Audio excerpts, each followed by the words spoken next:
Olá, sejam todos muito bem-vindos ao podcast do Investigação Criminal. Eu tenho a honra de receber aqui hoje a Juliana Telhada, filha do Coronel Telhada. Eu conheço o Coronel, seu pai, há muitos anos, desde 2007, mas sempre disse para ele que você era a melhor mistura dele, porque você carrega aí o gene da sua mãe, que é uma mulher forte também, é uma mulher assim muito importante na vida de todos vocês. Vocês são uma família muito bacana, assim, muito especial, toda aí voltada com esse universo policial que as pessoas amam, adoram. Eu já estava conversando aqui com a Juliana um pouquinho antes, o quanto que o pai dela é querido, né, nas redes sociais, pelas pessoas, por todo o trabalho que ele fez dentro da Polícia Militar. Hoje ele está aí, né, no caminho do nosso Congresso, né, nosso deputado federal aí. Temos o seu irmão como deputado estadual, sim. Mas todo mundo aí vem de carreira militar. E alguém me contou que você também queria ser militar. Como é que foi isso? Porque é difícil, né? Não se desgarrar de tudo isso. É difícil. Primeiro, obrigada, Carla. Obrigada, Mídia Lente, por eu estar aqui. Para mim é uma honra, um prazer, né? A gente já se conhece também há muito tempo e fiquei muito honrada com o convite. E é verdade, eu nasci num lar militar. Eu costumo contar uma história de que quando eu nasci no comecinho de novembro e a Rota faz aniversário dia 1º de dezembro, né? E a minha primeira aparição em público, a primeira festa que eu fui foi no pátio do quartel da Rota, né? Eu era pequenininha, naquela época não tinha muito essa coisa de não pode sair antes de 3 meses, né? Anos 90 tudo era um pouco mais tranquilo. E a minha primeira aparição foi num quartel, minha primeira festa foi num quartel e é assim que eu cresci. Eu cresci nos pátios dos quartéis onde meu pai serviu, desde tenente até o último posto dele, que foi como tenente-coronel, comandante da Rota. Eu sempre estive presente. Então, era parte de mim, a Polícia Militar. Ainda é parte de mim, e eu não me via em outro trabalho, fazendo alguma outra coisa. Eu tinha já planos para minha carreira como militar, só que o que aconteceu foi que quando eu fui prestar o vestibular, porque para você ser oficial da Polícia Militar, você precisa prestar um vestibular e fazer a Academia do Barro Branco, né? E quando eu fui prestar, no ano de 2007, haviam encerrado as vagas, fechado o quadro feminino da Polícia Militar, e eu não tive a oportunidade de prestar. Eu já estava preparada, tinha feito cursinho, falei, e aí, né, o que eu vou fazer? E aí o meu pai, né, conversei com ele, ele falou, olha, no Barro Branco você tem muita matéria de direito, você aprende, né, os oficiais eles têm que aprender, então vai fazer faculdade de direito, você vai só ganhar com isso, né, e aguarda abrir as vagas de novo. E foi isso que eu fiz, prestei para direito, passei. E se eu não me engano, eu estava no 3º ano já, quando abriu novamente o quadro feminino de oficiais, né, da Polícia Militar. E eu já estava completamente abduzida pelo mundo jurídico, assim, eu não imaginava o que era o direito, porque eu não tinha essa pretensão, então eu não sabia o que me aguardava e eu me apaixonei. E aí eu falei, não, eu não vou jogar fora 3 anos de faculdade, faltavam só 2 para me formar, e decidi permanecer aí no universo jurídico, me tornei advogada.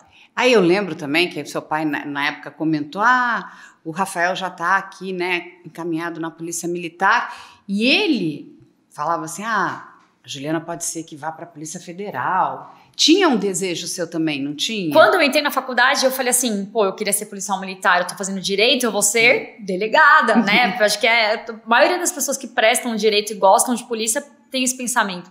Só que quando eu me deparei com a matéria principal para você ser delegado, que é o direito penal, tanto penal quanto processual penal, eu não gostei. Olha só como a vida, ela vai te encaminhando, né, para o que você precisa ser. Exatamente. E esse eu acredito que foi o primeiro passo, assim, eu amava meu professor, um querido, me esforçava na matéria, só que eu não ia bem, porque era uma matéria, eu discordava de muita coisa, eu não entendia, eu falei assim, gente, isso não é para mim. E aí, já no 1º ano, eu comecei a fazer estágios em empresas. Eu entrei na faculdade com 17 anos e já comecei a estagiar. E comecei a conhecer o mundo empresarial, o direito empresarial, que inicialmente foi a minha grande paixão. Eu falei, não, eu vou ser advogada empresarial, advogada de empresas. E deixei de lado essa parte. Até, eu vou te falar, eu tenho 33 anos, sou advogada. Até hoje meu pai fala, você não pensa em prestar para delegada federal? Mas não, gente, esses concursos para a Polícia Federal são os mais difíceis do país, né? Sim, é verdade. Tem que ter muita dedicação e atualmente eu me encontrei, né, que eu acho que a gente vai chegar nessa parte ainda, no direito de família e estou muito feliz. servindo a sociedade dessa maneira. Exatamente. Até é importante a gente explicar para as pessoas, né? Apesar do direito, né? Eu digo que todo advogado, todo bom advogado, ele conhece o direito globalmente, mas depois ele vai acabar se especializando, que, assim, porque se você também não se especializar em determinada área, fica difícil, inclusive, de você atuar naquela área. Aí a gente tem aí o direito trabalhista, a gente tem o direito penal, o direito da família, o familiar, como você muito bem falou, no empresarial. E mesmo no empresarial você vai ter direito tributário, você vai ter direito marítimo, você vai ter direito... Enfim, tem todo tipo do direito. Tem o direito autoral, né? Que é aquele que nos engloba aqui no nosso universo do audiovisual, mas a área do direito ela é importantíssima.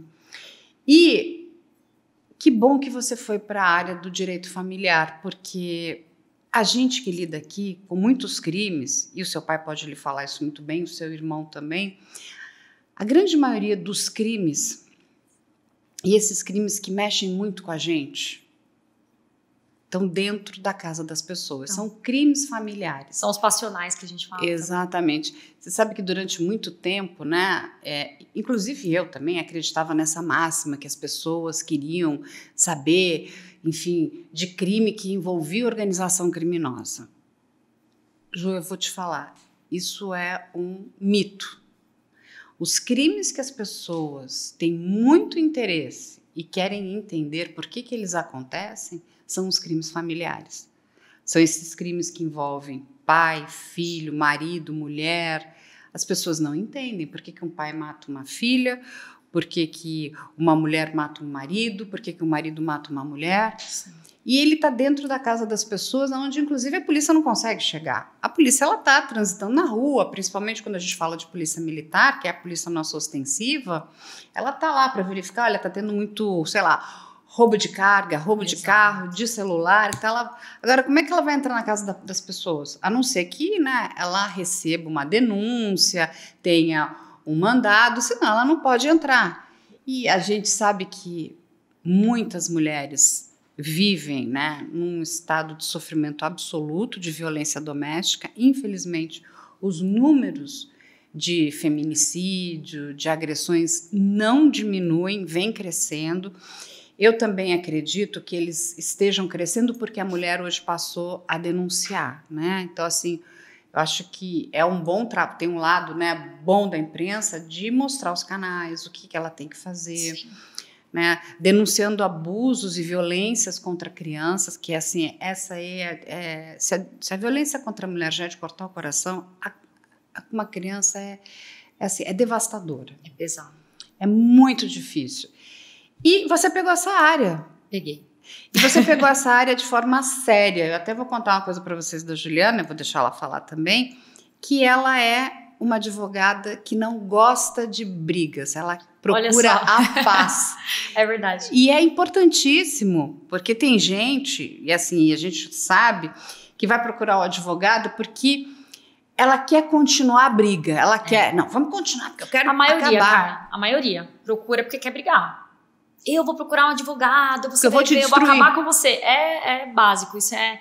As pessoas chegam no meu escritório, né? Eu tenho muito cliente homem, muito, mas assim, né? Eu tenho bastante mulher, mas homem também. E a mulher, normalmente, ela está mais magoada. Mulher magoada, mulher com raiva, é complicado, né?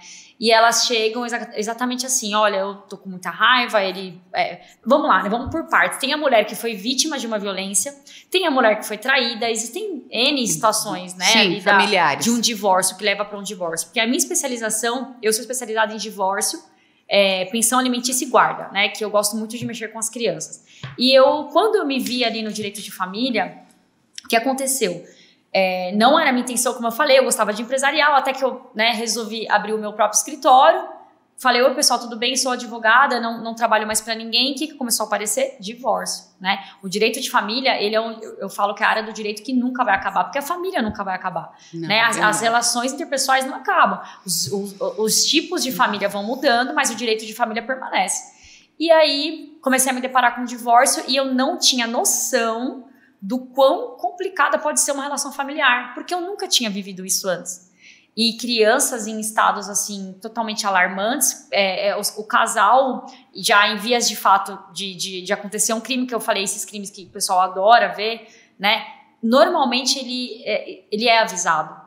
Existem alertas, existem indícios de que aquele crime vai ocorrer. Claro, existem algumas exceções, raras exceções que não, mas quando você vai puxar a história, por que aquele cara fez isso com a esposa, por que ela envenenou o marido, tem um histórico e já tinham indícios de que aquilo podia acontecer.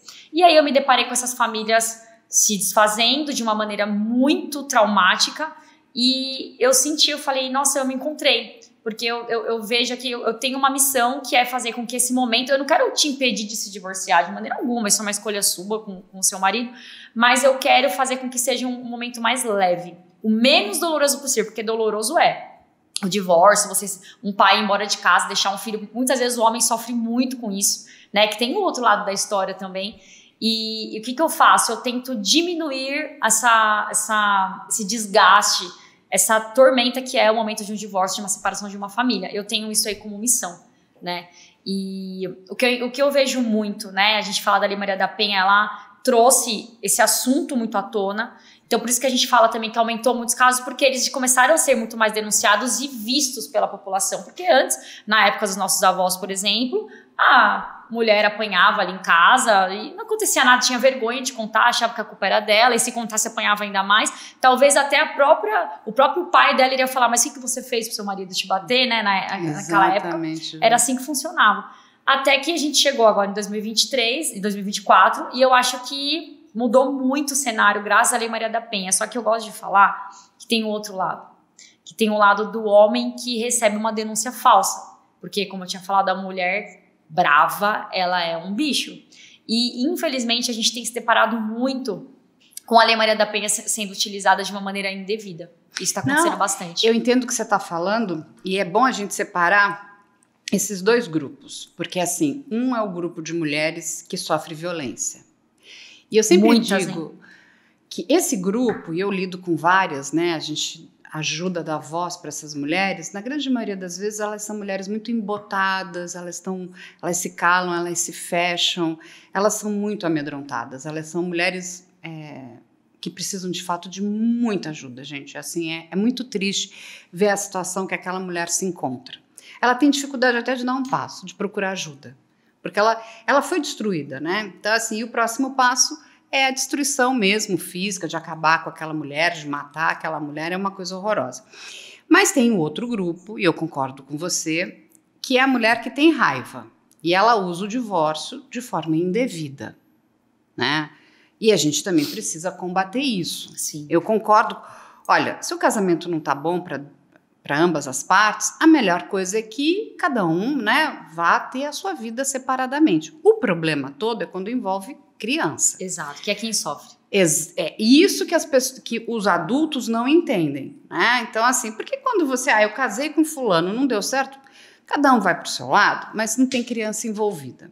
Podem até brigar, enfim, tá numa situação bastante complexa, mas não temos criança. A questão é quando temos crianças. E quando uma dessas partes começa a usar as crianças para atingir a outra. Aí eu digo, isso não é boa mãe, isso aqui não é bom pai.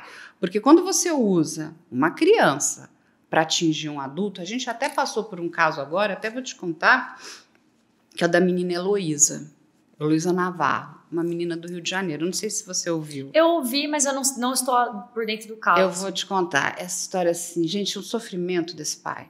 Um pai amoroso, querido, fofo, incrível. Sabe assim, aquele homem que falou, gente, é o melhor presente do mundo, Heloísa. E a Heloísa é uma menina alegre. Enfim, o que acontece? Os pais se separam. Tem até umas coisas que são muito... eu até falei para ele, por isso que eu posso te repetir. Falei, bizarras. Quando ele cede a cama dele, onde ele dormia, para a sogra e vai dormir numa poltrona. Eu falei, não, né? A sogra que sai de casa, você não cede a sua cama. Ele é uma pessoa, mas assim, isso mostra ele mais desprendido, uma pessoa boa, e acaba que a bondade dele foi usada contra ele. Muito bem. A justiça determina, por várias questões, que a guarda da menina deve ficar com o pai. Então, o pai tem a guarda da Heloísa.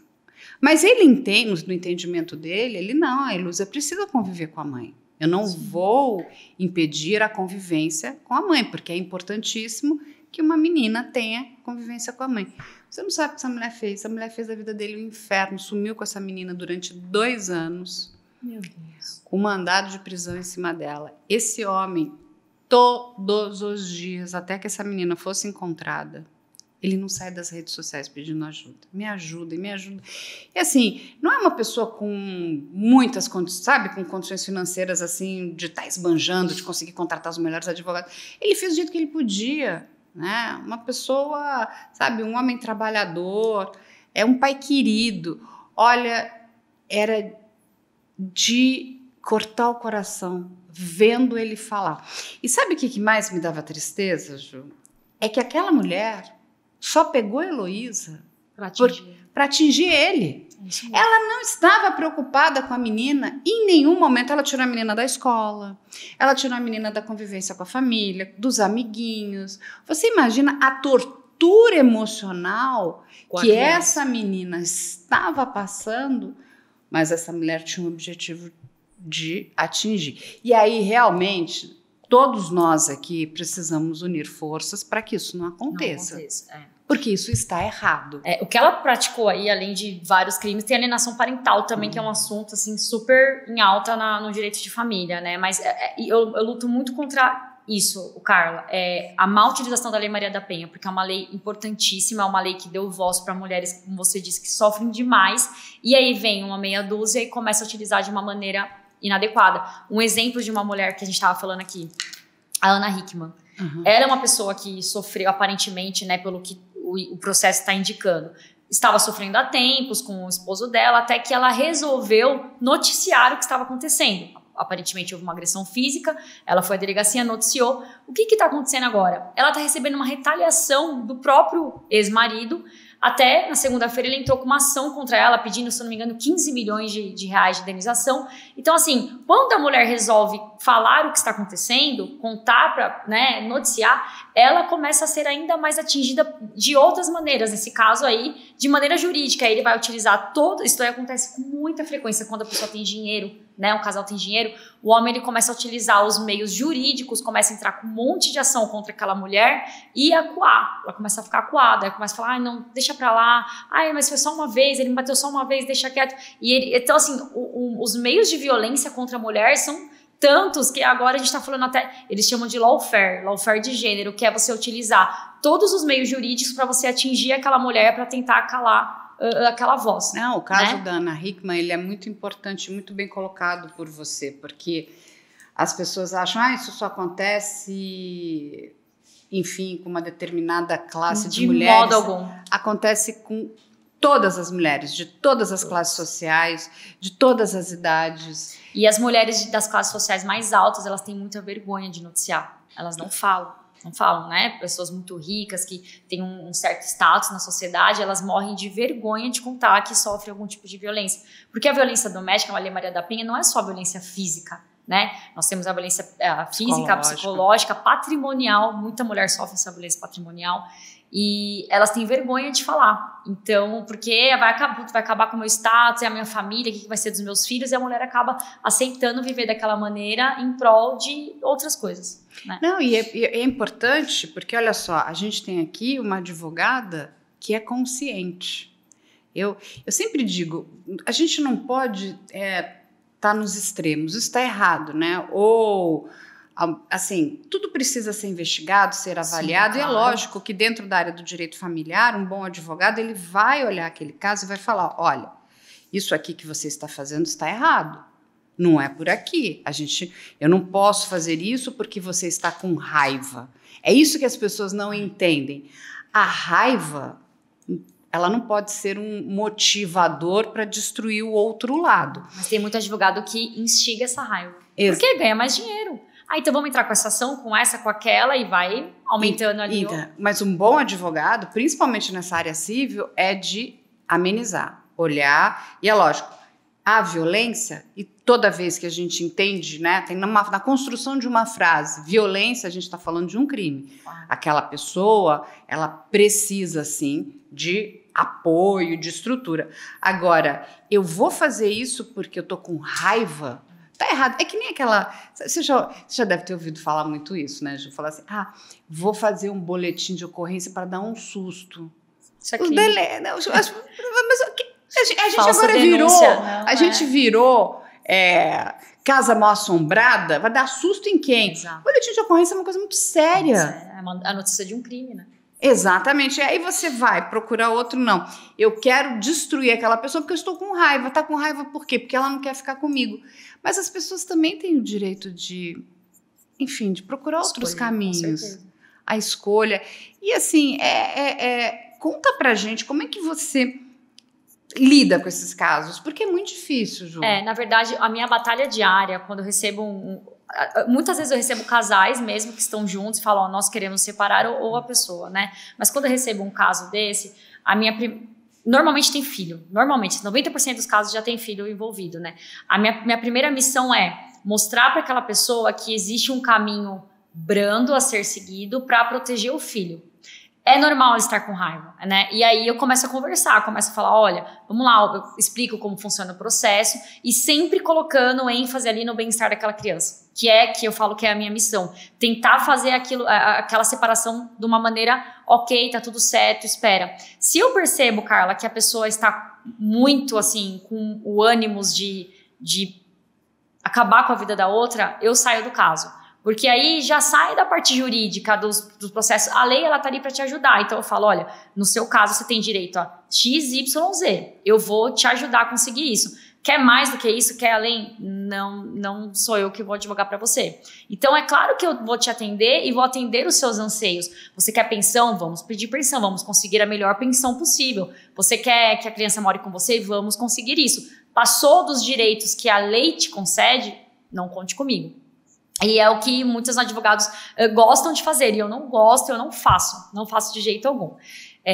A gente estava até comentando aqui, né, a lei, ela protege as pessoas. Temos agora uma lei muito recente, que a gente comenta que é a lei do caso do Henry, que o que acontece? Quando um casal entra com um divórcio, um pedido de divórcio judicial, porque sempre que você tem filho, o divórcio tem que ser judicial, né, tem que ter um juiz envolvido e um representante do Ministério Público, é obrigatório. Você não consegue se divorciar num cartório, por exemplo. Então, quando você entra na frente do juiz e faz o pedido de divórcio, ele fala assim, existe algum caso de violência? Agora, essa lei, ela obriga o juiz a perguntar, antes de tudo, existiu alguma violência entre vocês? E o Ministério Público também tem que ficar ciente e tomar as devidas precauções para verificar. Por quê? Se houve violência entre esse casal, violência doméstica, automaticamente o juiz vai tirar a guarda compartilhada e conceder a guarda unilateral para a vítima. Então, o agressor, porque seja homem ou mulher, perde de primeira já essa guarda que era, em regra, compartilhada, passa a ser unilateral. Essa lei é super recente, acho que é de outubro, novembro agora de 2023. Então, a lei, ela vai te concedendo mecanismos para você agir de maneira legal, sem prejudicar, acabar com a vida de ninguém. Você consegue os seus objetivos, que é se separar, se livrar daquela situação que você não aguenta mais e tocar a sua vida normalmente, com o seu filho do seu lado, seja homem, seja mulher, com visita, etc., sem precisar usar, por exemplo, uma lei de maneira indevida, fazer uma falsa denunciação de crime. Então, nós temos mecanismos legais para resolver o problema daquele casal sem precisar acabar com a vida de ninguém. E deixa eu te fazer uma pergunta, porque tem muita gente que está nos ouvindo e eles devem ter essa dúvida. Essa é uma lei nova, correto? E para os casos anteriores, onde a mulher não comunicou, ou a mulher ou o homem, né, que houve ali violência, ela pode voltar e comunicar agora, então, ou é passado? Ela precisa comunicar, fazer essa comunicação de que houve violência e provar.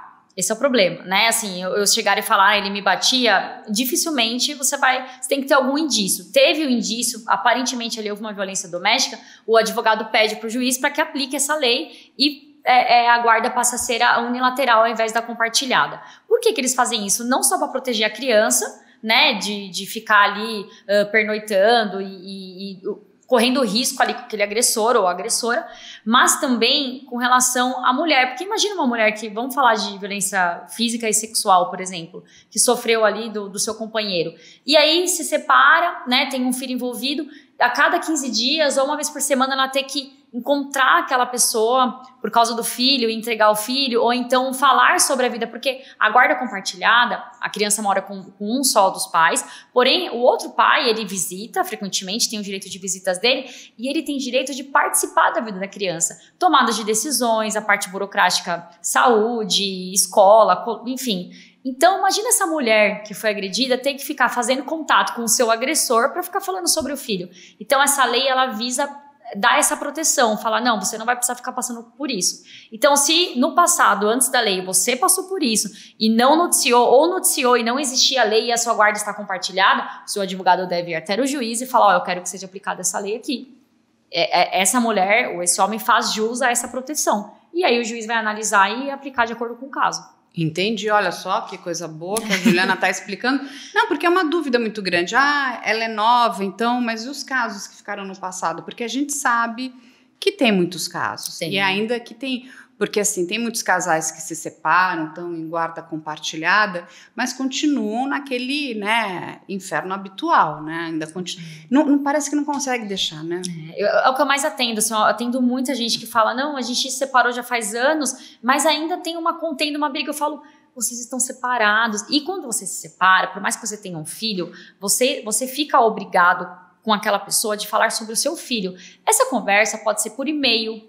Essa conversa, se for uma relação muito ruim entre você e o seu ex, pode ser através de uma terceira pessoa. Por exemplo, a sogra, né? Uma pessoa que seja neutra ali, um tio, um padrinho, uma madrinha. Vocês não precisam brigar. Olha, minha relação com a Carla é insuportável, eu não quero falar com ela. Coloca uma terceira pessoa. Não tem problema. Oi, tudo bem, fulano? Avisa a Carla, por favor, que o filho vai passar por uma cirurgia, tá com problema de saúde. Ou, que eu sempre falo, ou melhor, troque e-mail. E-mail você vai, escreve um texto, informando o que precisa ser informado, perguntando o que tem que perguntar. E fica registrado, né? Fica registrado, a pessoa responde, você não dá abertura ali para começar uma discussão e desenterrar coisas do passado, que é o que fica acontecendo, né? Quando o casal fica conversando, tem uma mágoa ali, tem alguma coisa mal resolvida, qualquer coisinha já relembra, mas né, você sempre faz isso, você sempre foi assim. Então eu falo que o e-mail, né, é a melhor maneira ali de você manter contato, falar sobre o seu filho, e não ficar criando contenda, relembrando coisas do passado. Que pode ser um e-mail, pode ser também um WhatsApp, que inclusive, né, isso fica registrado. Super importante. Se tiver algum problema, ele pode ser usado, inclusive, juridicamente. Fala, não, sim. Como que está dizendo que eu não respondo? Estou respondendo, sim. Acontece que tem aquela loucura de um infernizar o outro, com milhares de perguntas e sabe, não deixar limite, o outro, né, em paz. Na verdade, eu falo assim, a mãe, por exemplo, que normalmente o filho fica com a mãe, residindo com a mãe, né, quando se separa. Ela não é secretária do pai. Você Exato. Não é secretária. Então, assim, como que ele está na escola? Ué, você tem o telefone da escola, pai. Ligue na escola e pergunte como que o meu filho está. Como estão? Vai até a escola, participe das reuniões, veja como estão as notas dele. Mas tem pessoas que acham que a mãe é obrigada a ficar fazendo um boletim diário da criança. De maneira alguma. O que é obrigada a avisar? Coisas relevantes. Olha, seu filho sofreu um acidente. Seu filho está internado, seu filho vai mudar de escola, coisas burocráticas e super importantes, você precisa avisar, senão você vai praticar aí uma alienação parental. Mas o dia a dia da criança, você é obrigado a saber. Vá atrás. Onde é a natação? Vai lá, acompanha seu filho, vai lá ver ele um pouquinho na natação, né? Faça parte da vida dele, não deixa lá com a mãe e a cada 15 dias faz ela fazer um boletim pra você. Isso não existe, não, ninguém é obrigado a fazer isso. Por isso que o WhatsApp é ruim, o cara fica mandando mensagem, né? E a mulher também, que aí o pai pega pra visita, aí a mãe fica, cadê ele? Manda foto, eu vou ligar por vídeo, atende. Não, você não tem obrigação nenhuma, né? Cada um tem o seu momento ali de ficar com a criança e não tem que ficar fazendo um boletim diário, não. O momento particular. E aí, Ju, como que você lida, porque você como advogada da família, em relação à criança, né? Porque é o que a gente está conversando aqui. Tem muitos casos, e não são poucos, aonde o juiz acaba concedendo a guarda compartilhada, mas nós recebemos denúncias, relatos de que aquela determinada criança continua com o abusador. E se a mãe vai fazer uma denúncia ou vai falar, Aí o pai diz, não, mas isso é alienação parental. Até porque é muito importante, uma vez a gente trouxe até um advogado aqui da área penal, ele falou, Carla, são duas áreas diferentes. A penal é uma coisa, a familiar é outra. Sim. Infelizmente, elas não se conversam. Não. A área penal ela é muito mais lenta, porque a gente está falando ali da restrição de liberdade, está falando de crimes, de violência. Então, o que acontece? A mãe está denunciando um crime, está vendo que aquela criança está sendo, né, vítima de violência. Pode ser violência física, violência sexual, e o outro lado, o genitor diz, não, mas eu não estou fazendo isso, a mãe está... Então, ele usa a vara familiar para prejudicar a mãe que está denunciando, e a criança está naquele meio, é uma, sabe, é aquela coisinha super vulnerável, pequena, não está entendendo nada do que está acontecendo. Que já está com o psicológico completamente comprometido, aquela criança vai precisar de um apoio aí. A criança só de ver os pais discutindo, né, falando num tom mais alto com o outro, isso daí já mexe totalmente, né, com a formação psicológica daquela criança. Como agir nesses casos? Você me perguntou. Eu dou sempre uma orientação. Primeiro ponto, seu filho foi para uma visita, a gente está falando do pai aqui, porque normalmente a criança mora com a mãe, mas gente, acontece bastante, né? O inverso. Mas vamos lá, a criança foi para o dia de visita com o pai e voltou estranha, seja uma agressão física, enfim, seja o que for. Primeiro ponto, verifica. Percebeu algo estranho? Grava. Provas, produza provas. Né? Tem muita mulher que chega para conversar comigo e eu falo, tá, mas o que você fez? Eu não fiz nada. Não, mas você tem que gravar. A criança voltou roxa, voltou machucada, tira uma foto, grava, faz uma gravação. Você acha que a violência foi sexual, tem algum sinal ali? Vai direto para a delegacia e faz boletim de ocorrência. Então, primeiro passo, produza provas e faça um boletim de ocorrência. Registre ali o que está acontecendo. Sem o registro, você não consegue nada na justiça. Então, o primeiro passo é esse. Vamos lá. Procura um advogado e denuncie. Fala, olha, está acontecendo essa situação aqui com meu filho. Eu costumo falar, acho que você já ouviu falar muitas vezes também disso, o pai chega para buscar lá na casa da mãe numa sexta-feira, a criança se nega aí e esperneia e agarra na mãe. Eu costumo falar para os clientes, não entregue, não obrigue o seu filho a ir. Uma coisa é você identificar que é uma manha, né? Eu mesma, às vezes eu tô com meu filho no colo, ele não quer ir no colo do meu esposo e vice-versa. Às vezes meu marido fala, vem com a mamãe, não quero, né? Às vezes chora que não quer vir comigo, isso é manha de criança. Agora, você percebe ali, é seu filho, você conhece, fala, opa, o que está acontecendo aqui? Por que você não quer ir? Não entrega. Mas, Ju, não é obrigado por lei? Então provavelmente o pai vai chamar uma viatura, vai virar aquele escarcéu. Eu quero meu filho, você não tem que entregar, mas é um jeito de você produzir provas. Produza provas. Olha, hoje é sexta-feira, às 18 horas ele veio buscar e ele tá aqui esperneando. Meu filho tá falando que não vai, que tem medo do pai. Aí já são sinais de que tem alguma coisa acontecendo. E produzir provas. Infelizmente, Carla, isso é uma verdade que a justiça a civil, né, a vara de família não se comunica muito com a criminal. Você precisa agir das duas maneiras, fazer o boletim de ocorrência, que é uma área criminal, e ao mesmo tempo entrar em contato com o seu advogado, que cuida dessa parte de família, e noticiar, e ele vai imediatamente num plantão judiciário, marcar um despacho com o juiz, noticiar aquela situação e tentar de alguma maneira derrubar essas visitas, mudar essa guarda e agir ali para que essa possível agressão pare de ocorrer. Então, assim, ó, é a lição de casa básica. Faça provas, registre o que está acontecendo e faça o boletim de ocorrência. Não, é importantíssimo. Olha como a Ju é diligente, né? Ao mesmo tempo que ela está na questão da conciliação, e eu concordo com você, a melhor coisa para um casal é tentar o caminho da conciliação, porque é muito triste esses casais que, sabe, terminam nessa situação, enfim, um querendo destruir o outro. Sim. Mas, ao mesmo tempo, quando a gente tem criança, tem que ser muito rápido, muito diligente. Muito. Assim, quando começa... A criança inventou. A criança não inventa, gente. Não. Quando uma vez uma pessoa me falou, eu não vou falar o nome dela, ela falou, não, mas ele inventou essa história. Eu falei, uma criança que nunca teve acesso a nenhuma informação de uma relação sexual, ele não tem como inventar aquilo. Isso é coisa de uma pessoa mais velha, mais adulta. Ele passou por aquela violência. E ele, de alguma forma, está tentando pedir ajuda. Exato. A criança fala. E nesses casos, quando o advogado age de maneira rápida e chega já na justiça, o que o juiz pede? Acompanhamento psicológico do corpo forense mesmo, né? Dos psicólogos do fórum, né? Pessoas completamente imparciais ali na situação. E aí, isso aí eu já vivi muitas vezes, é forte, Carla. Pra gente que tem filho, assim, é uma coisa... Quando o psicólogo começa a conversar com aquela criança, crianças de 3, 4, 5 anos, o que eles fazem? Desenho. A criança, ela se expressa muito por meio do desenho, né? A psicologia vai saber explicar de uma maneira melhor que eu. E aí você começa a perceber, onde que o papai... Aí, por exemplo, a psicóloga desenha um corpo, né? Uma menininha. Onde que o papai coloca a mão? Né? Onde que a mamãe mexe? Onde o padrasto faz? E aí a criança vai e fala tudo. Ela dificilmente vai chegar e falar assim, mãe, aconteceu tal coisa. Né? A criança não tem esse discernimento, mas ela começa a dar sinais, imitar. Ela começa a imitar ali o gesto, não deixa você encostar de jeito nenhum nela. São N sinais que a mãe desperta, né? O cuidador ali desperta.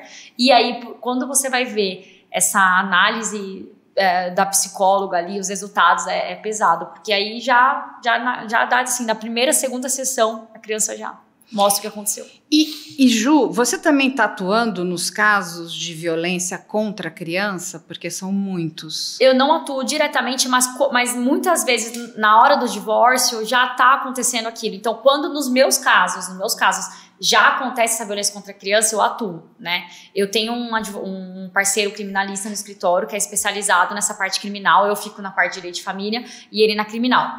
Mas se a pessoa chega só com essa notícia crime, me ajuda, pelo amor de Deus, eu não pego. Porque, sinceramente, é pesado, cara. Você tem que ter ali um estômago e uma disposição para enfrentar aquilo de frente. Eu falo, se já tá na minha frente, tá na mesa do meu escritório, daqui você tá comigo, você é minha cliente, eu vou te ajudar. Mas os casos novos eu passo para esse meu colega, que é criminal, e aí ele toca essa parte criminal sozinho. Porque é muito pesado. Só quem já viu, assim, de perto um processo desse, no caso de abuso sexual principalmente, é pesadíssimo. E aí, eu tenho 2 assuntos que eu ainda quero falar muito com a Jo aqui. Um deles é a questão do nossa área jurídica aqui, né? Do nosso judiciário. Muitas mulheres relatam que elas não recebem um atendimento correto. E até tem um caso bastante emblemático que a gente pode trazer aqui, que é o da Elisa Samúdio, que sofreu violência na época pelo goleiro Bruno, foi pedir uma medida protetiva, ela tinha marcas da violência, ela tinha como provar tudo, e a medida foi negada porque, não, mas você não é mulher dele. E assim, oi?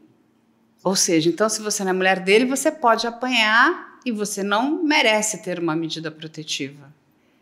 Tem ainda uma cabeça muito errada.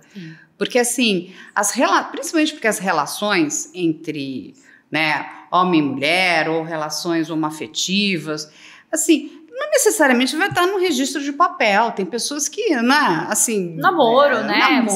Exatamente. Na verdade, a palavra da mulher, em que pese a gente tem essa Lei Maria da Penha, a palavra da mulher ainda é colocada em xeque, né? Assim, é impressionante. Pessoas próximas a mim, né? Nós estamos em 2024. Às vezes você comenta de um caso, a pessoa fala assim, mas o que ela fez para acontecer isso? Você já deve ter ouvido isso muitas vezes. Fulana, né, foi agredida. Fulana, não, mas o que aconteceu? O que ela fez para ele bater nela?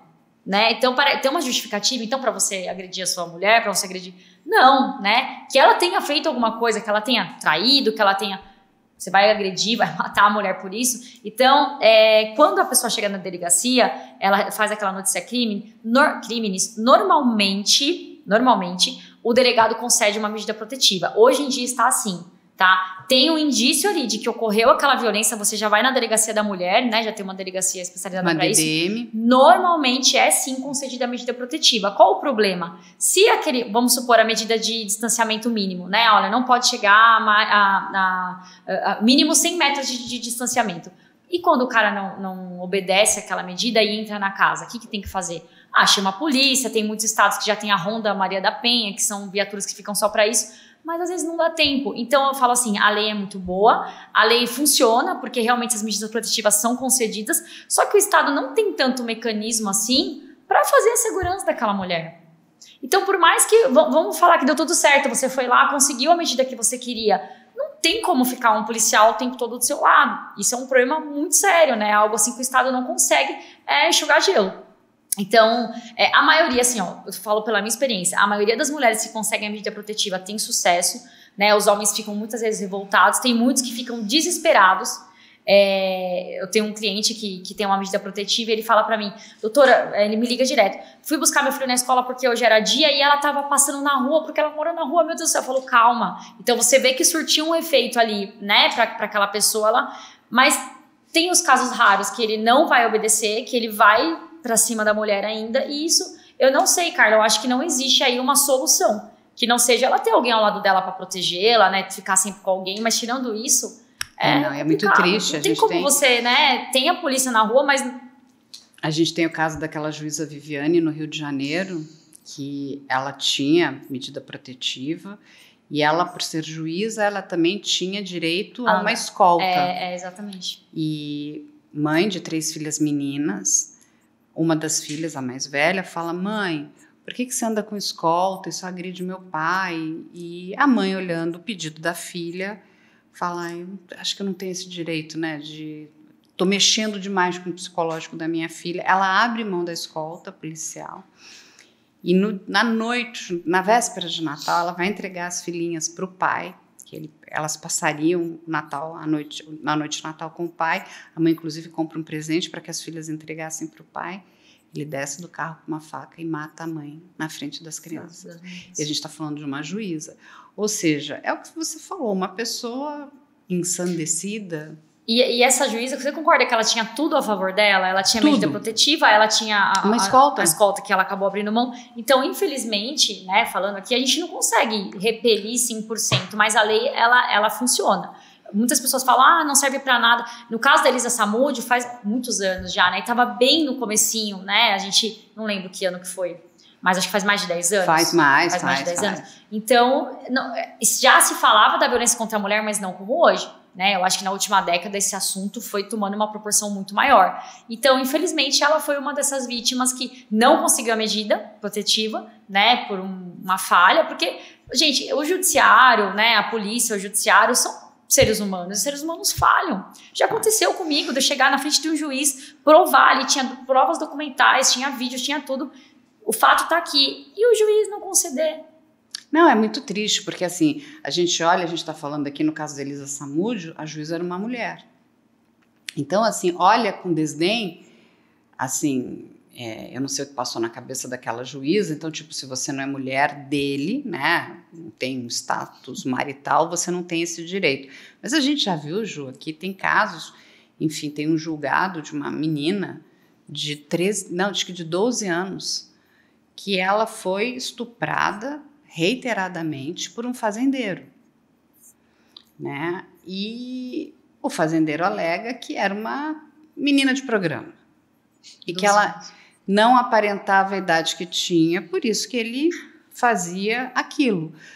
E, pasme, para não cair da cadeira, eu li o julgado, o juiz fala, realmente, ele absolveu, porque falou, olha, ele se enganou, a menina realmente não aparentava a idade que tinha. Não interessa, é estupro de vulnerável. Ele não tem, se ela aparenta ou não aparenta, tem um documento, entende? Então, assim, é isso que as pessoas ficam muito desacreditadas, às vezes, da justiça. Mas as pessoas não podem se deixar levar por isso, porque foi o que eu falei. Na minha experiência como advogada, a gente tem muito sucesso nessas medidas protetivas. Então, se você passar por uma coisa desse tipo, não pegue esses casos, esses exemplos negativos para você. Você viu, a menina foi lá e não deu certo. Você não é ela, o seu caso vai dar certo, denuncie, né? Porque a pessoa já tem uma insegurança de denunciar, de falar sobre isso, que é um fantasma da vida daquela mulher, né? E aí começa a ver esses exemplos negativos. Mas você viu, fulana foi lá, não aconteceu nada. Não, mas é isso que eu digo que é importante, quando os advogados também se revoltam. Tipo, não, a gente não vai deixar isso barato. Exato. Porque ele pode não ter concedido ali vamos dizer, na primeira instância, mas a gente tem instâncias superiores. Exato. Quando a gente começou essa conversa, eu falei pra você que eu sou uma advogada de paz. E eu sou. Mas como que eu sou uma advogada? Eu sou de paz, mas eu não sou boba. O que é ser uma advogada de paz? Tô vendo que o divórcio ali dá pra caminhar, não teve agressão, né? Não teve nenhuma situação de agressão naquela relação, é um divórcio por qualquer outra razão, eu vou ser muito pacífica, muito de paz. Agora, se a gente tá falando de violência doméstica e de violência contra a criança, eu sou outra advogada, né? Então eu tenho que ver o que está acontecendo ali. E se é caso de violência doméstica contra a mulher ou contra a criança e não estão sendo tomadas as medidas legais ali necessárias, eu bato na porta do juiz, porque o advogado pode fazer isso, gente. Vai lá, despacha. Ai, não, o juiz não tá aqui hoje. Que dia que ele tá? Amanhã? Amanhã eu tô aqui então. Excelência, tá acontecendo isso aqui. Mostra pro juiz, conversa. Tem advogado que fica sentado lá peticionando. Olha, já informei o juiz 3 vezes, ele não fez nada. Liga. Vai lá na Tem que vara, aborrecer, né? Vai lá, fala assim. Porque às vezes, realmente, gente, o juiz, se soubesse o tanto de processo mensal que o juiz tem que julgar aqui no Brasil, em São Paulo, principalmente, é insalubre, assim. É uma loucura. O tanto de sentença que aquele cara tem que dar. Então, por vezes, realmente passa a batida. É o que eu falei, são seres humanos. O delegado é um ser humano, o capitão, o juiz. Então, vai lá, fala, excelência, eu acho que aconteceu algum engano aqui. Você viu que tem todas essas provas? Tenta, faça de tudo. Não deu, você fez a sua parte. Né? Eu coloco a minha cabeça tranquila no meu travesseiro toda noite. Já aconteceu de eu não conseguir o que eu queria, o que eu precisava. Eu fiz a minha parte, tá aqui, tem as provas, eu fiz de tudo que estava ao meu alcance. E se cada advogado fizer isso, agir dessa maneira combativa contra esses casos de violência doméstica, eu tenho certeza que as coisas vão começar a funcionar melhor. Né? E aí, sabe o que eu queria trazer para cá? É o mundo digital. Porque o mundo digital também entrou nessas questões familiares. De todas as maneiras. A gente aqui recebe, enfim, todos os tipos de casos. De homens que, enfim, entraram no universo digital, estavam casados e acabaram, né? Enfim, com as suas vidas destruídas, porque achavam, né? Vou levar uma vida dupla. Essa história de levar uma vida dupla não é muito boa, gente. E principalmente porque eles, né, olham e falam, olha, tem essa moça, né, tipo linda, né, que nem a Ju aqui, tá me dando bola. Quando vai lá olhar uma quadrilha de nigerianos. Aí, do outro lado, tem as mulheres mais velhas que meio que foram carentes, que a relação ali conjugal já tá mais fria, e aí esse universo digital elas começam a se relacionar com perfis que elas não conhecem, esses perfis usam engenharia social. O que é isso? Vão falar aquilo que aquela mulher quer ouvir, que ela já não está mais estudando dentro de casa, e acabam se envolvendo em golpes também. E temos uma outra aí, que eu tenho até conversado e ajudado bastante seu irmão também, que são os crimes que estão envolvendo adolescentes e crianças nessas plataformas de comunicação, onde os pais, e é muito importante, porque a Ju aqui é advogada de família, acham que é assim, mas é coisa de criança. E da importância de você se atentar, porque fala, não, mas é só um perfil lá que ele está conversando, não tem nada. E a gente tem encontrado aí meninas se automutilando, garotos tocando um terror na vida de outras meninas. É assim, olha, é uma sucessão de crimes horrorosos. Mas onde eu quero chegar? Temos o universo digital. E a gente já viu dos dois lados, né? Do lado da mulher, do lado do homem, que também nessas separações, aquele que quer agredir o outro lado, inclusive tentando ludibriar o próprio advogado, né? Cria perfis falsos para atacar e para fazer do outro um inferno, para criar situações que não são verídicas, são inverídicas. Juliana, como você está lidando com tudo isso?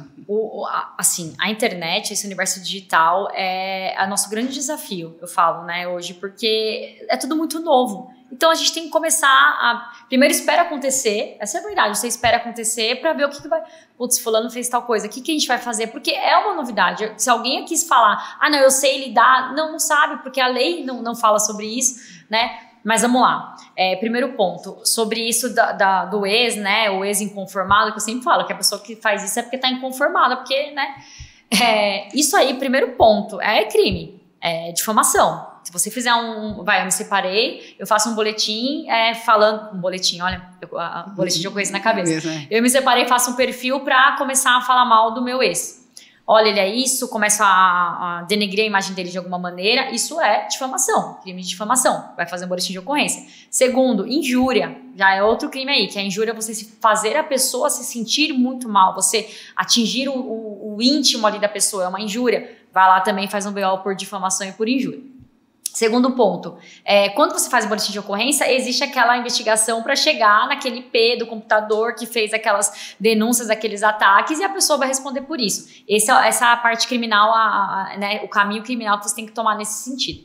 Agora, com relação ao divórcio, a pessoa sabe que aquilo está partindo do ex. Ou não é só do ex, sabe quem faz muito isso? O amante. Né? Isso, eu pego muito isso, Carla. A pessoa começa a se relacionar. Peguei isso recentemente, agora em dezembro. Um casamento super tranquilo, super, né? Tudo certo, né? E o homem começou a ter um caso extraconjugal no serviço.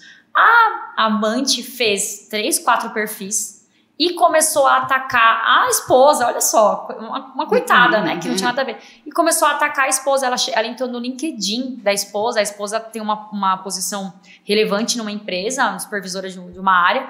Entrou no LinkedIn, começou a difamar e chamar, não vou repetir aqui os nomes, mas e começou a criar factoides sobre a esposa. Fake news. Fake news sobre a esposa. E aí a gente começou a puxar, não, peraí, mas quem que é essa mulher? Até que chegou e descobriu que era a amante do marido que fez tudo aquilo. E sabe que é outra coisa muito que tem acontecido com relação ao universo digital? O casal chega para se separar, né? Aí eu sempre costumo perguntar, mas o que aconteceu? O que acontece? O cara iludido, né, que homem gosta de ter o ego inflado, isso é um fato, né, é do ser humano isso, ele gosta de se sentir bonito e tal. E a mulher vai lá, ele começa a ter um caso digital, um caso online, isso acontece muito, e faz chamadas de vídeo, né, faz tudo, nunca encontrou a mulher, não chegou a consumar mesmo aquela traição, mas aquela traição ocorre digitalmente, né, virtualmente, na verdade. Isso ocorre muito, cara. E aí a mulher descobre e acaba separando, porque traição virtual é traição, né? Você trai, até em pensamento você pode trair uma pessoa, cobiçar um terceiro em pensamento, você já tá traindo quem tá do seu lado. E essa traição virtual acontece demais e resulta em divórcio. Fala, não, mas eu não conheço, ela é lá do Rio Grande do Sul, do Ceará, eu tô em São Paulo. Ela é do Japão. Não interessa, teve aquela traição virtual e casos contrários também, mulheres também se envolvem e acabam mandando dinheiro pros novinhos, né, que isso acontece muito. Não, acabam dando dinheiro pra golpistas. Gente, muito, acontece. Você sabe que tem uma mulher... Dinheiro do marido, viu, que tem mulher que não trabalha e eu já peguei uma dessas também. Que, assim, ela vale você conhecer, é a Glauce. Ela é caçadora de golpistas. Essa mulher, ela se aposentou e ela se dedica hoje a ajudar as pessoas que estão sofrendo golpes. Muito bom. E ela se especializou, né, em perfis, né, nessa faixa etária de homens e mulheres com mais de 50 anos, que é uma faixa etária de muita gente caindo em golpe. E ela estava me contando que ela está atuando, ajudando a levantar as informações de um perfil. Na verdade, são gangues de nigerianos, né, que se aproximam dessas mulheres com mais de 50 anos. E o que eles vão procurar, né? Eles vão no LinkedIn também para procurar, olha, essa mulher aqui, ela trabalhou em empresas importantes, ela teve bons cargos, logo ela tem dinheiro. Aí entram nas outras redes sociais dela, descobrem que ela é casada. E começam naquela conversa, e aí vão entrando, porque assim já... Eles descobrem que aquele casamento já está mais frio, esfriou, o marido está mais velho, e eles começam a trazer, né, a rejuvenescer aquela determinada mulher, falando que ela é isso, aquilo, lógico, tudo através de um perfil falso. E começam a pedir dinheiro. E olha que interessante, porque não tem uma arma na cabeça daquela mulher. Aí começam a inventar histórias e aquela mulher passa o dinheiro. Mas olha a situação que ela está. Ela é casada, está dando dinheiro para um golpista.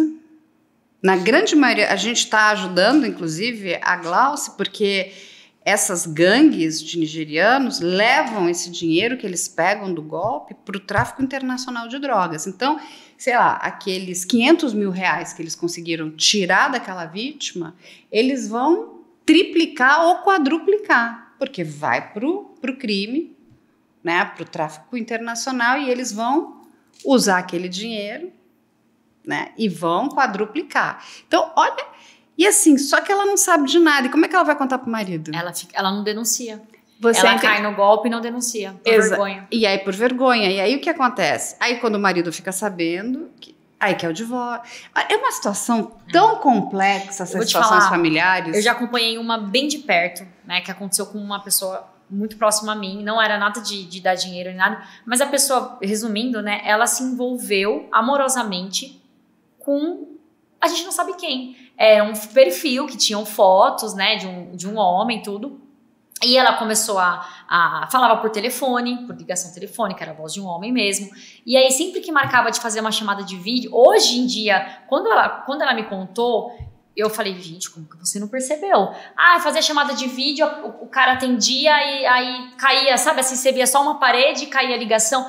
Tô num sinal ruim, tô num lugar ruim. E aí, de alguma maneira que a gente vendo de fora fala, meu Deus, tá na cara que é um golpe, a pessoa que está envolvida não percebe, porque ela tá envolvida emocionalmente naquilo. E aí, depois de muito tempo, resumindo, eles combinaram de se encontrar, ela foi até o local, olha o perigo, ela foi até o local que foi combinado, e ele não apareceu. E aí depois, né, de alguns dias, ela ficou super mal, porque ela estava realmente apaixonada por aquele ser, né, que a gente não sabe o que era. O cara resolveu falar, olha, eu não sou essa pessoa, tô com dó de você, eu comecei só de zoeira aqui esse perfil, mas aí eu gostei de você é muito gente boa, a gente começou a conversar, mas eu não sou nada do que eu te falei, não moro em São Paulo, não esquece. E foi embora. Eu falei, isso foi um livramento de Deus na sua vida. Porque se fosse uma pessoa... Por sorte, era uma pessoa que estava querendo zoar na internet. Se fosse uma pessoa mal intencionada, você podia estar morta hoje. Sequestrada, qualquer coisa do tipo, né? Estuprada. Então, assim, e é uma pessoa muito próxima a mim. Então, aconteceu ao meu lado. A gente fala, imagina, isso é bobeira, isso é coisa de gente... Né, que não tem muita inteligência. Não é verdade, gente. Porque a pessoa carente, ela abre um portal ali e o profissional... Essa gangue que você está falando, por exemplo, eles são profissionais ali de entrar na sua mente, de vender alguma coisa para você. Manipuladores. Sabem fazer engenharia social como ninguém. Então, assim, é importantíssimo. A gente até disse, se você, sabe, tá dentro desse universo, você também precisa, além de sair, procurar um bom advogado. Porque eu entendo que em alguns casos, quando você... existe, né, tem essa questão do ódio, da injúria, da difamação entre os casais, a própria plataforma que permite que esses perfis, né, fiquem difamando, fiquem destruindo o outro, também precisam ser responsabilizadas, porque isso não poderia acontecer. E eles super cooperam, né, com a parte da investigação, assim, quando eles recebem os ofícios, eles cooperam, eles, né, não ficam, né, as redes sociais, as plataformas, eles dão todas as informações desde que haja uma ordem judicial. Né, eles ajudam, mas realmente eles precisam, tanto que hoje em dia você não pode falar algumas palavras, né, dependendo da rede social você posta, você já é banido ali, então acho que eles já estão indo para esse caminho, mas acontece muito. E sabe uma coisa que acontece? Só pra, essa mulher que se envolve com o golpista, que você está falando da gangue, o que acontece? Aí ela percebe que ela caiu num golpe. Quando ela fala assim, não, eu vou denunciar, o que ele faz, né, quando ele sabe que ela é casada? Se você denunciar, eu vou acabar com o seu casamento, se você denunciar, eu vou contar com o seu marido. E aí o cara, quando a mulher fala assim, olha, acho que é melhor a gente parar por aqui, ele percebe que ela quer sair, ele segura ela fazendo alguma chantagem, algum tipo de extorsão, e ele consegue pegar mais, mesmo depois que a mulher percebe que ela caiu no golpe, ela ainda fica, porque o cara começa a chantagear. É a manipulação. É a manipulação. E por aí o negócio que a gente tem que ajudar, e temos aí os bons advogados, inclusive, para atuar. Com certeza. Ju, antes de acabar, a gente tem uma coisa aqui, que são 5 perguntas filosóficas. Ai, meu Deus. Para você escolher uma e você responder aqui pra gente. Escolher no susto, assim? No susto, você escolhe o que você quiser, tá? Que nem eu sei o que tem, mas são perguntas filosóficas. Posso ver? Eu te dou. Não, você pode falar aí. Ai, meu Deus. Pelo que você aceitaria perder o seu réu primário? Pelos meus filhos. Sem dúvida alguma. É a única, sinceramente, assim, a única razão que eu perderia o meu réu primário, sem pensar, seria pelos meus filhos, pelo bem-estar, pela saúde deles. A mãe leou aí, tá vendo? Não tenha dúvida disso. Olha, os filhos têm muita sorte de ser seus filhos. Ai, obrigada. Lógico que seu marido também é uma pessoa especial. Sim. Sua família toda é muito especial. Seus pais, seu irmão...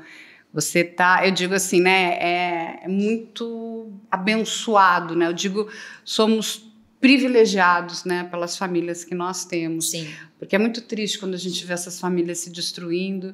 E mais triste ainda porque eles estão se destruindo por dinheiro. Essas brigas de casal terminam, a questão é dinheiro.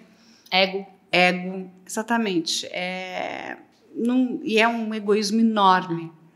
quando entra a questão do filho, né, e da filha, quando eles não entendem que aquelas crianças precisam ser protegidas. É o que você falou. É aquela coisa de Salomão, né? Então eu vou dividir essa criança aqui. Aí a mãe fala jamais, não. Foi o que eu falei pra você. Quando eu me deparei com o direito de família, eu falei, é minha missão, porque eu nasci e cresci num seio familiar muito bem estruturado, emocionalmente falando, e eu não sabia que existiam famílias que estavam nessa contenda. Então eu falei, não, eu vou de alguma maneira ajudar, eu vejo isso como uma missão de levar um pouco de paz e tranquilidade para uma família que está assim. Que bom, Ju, que você escolheu essa área. Que sorte, né, das pessoas, dos clientes, assim, que você está nessa área. E eu posso dizer aqui, porque conheço bastante a sua família, são pessoas que sempre se dedicaram aos outros, é verdade, né? Assim, porque a vida de um policial militar, ele coloca a vida dele em risco para salvar a vida do outro. E assim, a gente não tem essa dimensão do que é isso. Muitas vezes, quando você olha mesmo o que aconteceu, um policial militar tomou um tiro porque estava ali tentando salvar a vida de uma outra pessoa. Então, assim, a gente precisa refletir sobre essas questões. E que bom que você está ajudando as famílias hoje. Ju, aproveita e deixa suas redes sociais para as pessoas te procurarem. Vamos aqui fazer bastante propaganda, porque a Ju merece. Eu tenho, Carla, um escritório de advocacia. Na verdade, a gente falou aqui direito de família porque eu sou especializada, mas no meu escritório nós trabalhamos com todas as áreas do direito. Eu tenho um advogado especialista para cada área. Que a gente falou, tem que se especializar para fazer direito, né? Então, temos todas as áreas. Precisando de alguma coisa, a gente está à disposição. Eu tenho um lema no meu escritório, eu e meu sócio, inclusive é meu primo, filho de policial também. Nós temos um lema que é o atendimento humanizado, né? Você não é mais um número, quem é aquela pessoa mesmo? Não, eu te conheço, eu sei quem é você, eu sei do seu caso, eu prefiro ter menos casos com mais qualidade do que, né? Então estamos à disposição, meu escritório é o Ashley Telhada e as minhas redes sociais, quem me seguir lá vai ver que eu posto muito também sobre direito de família, posto sobre a minha família e sobre o direito de família. É @JulianaTelhada, o meu Instagram. Que bom, Ju. Eu vou te convidar para vários casos que chegam aqui para a gente nessa área familiar, na investigação criminal também. Gente, nós conversamos hoje com a Juliana Telhada, que é filha do Coronel Telhada, é irmã do Capitão Telhada, ambos, um é deputado estadual, outro é federal, mas todos os policiais militares aí que a gente gosta muito. Ju, muito obrigada. Eu que agradeço a oportunidade, estou muito feliz. E a gente espera vocês na próxima semana no podcast do Investigação Criminal.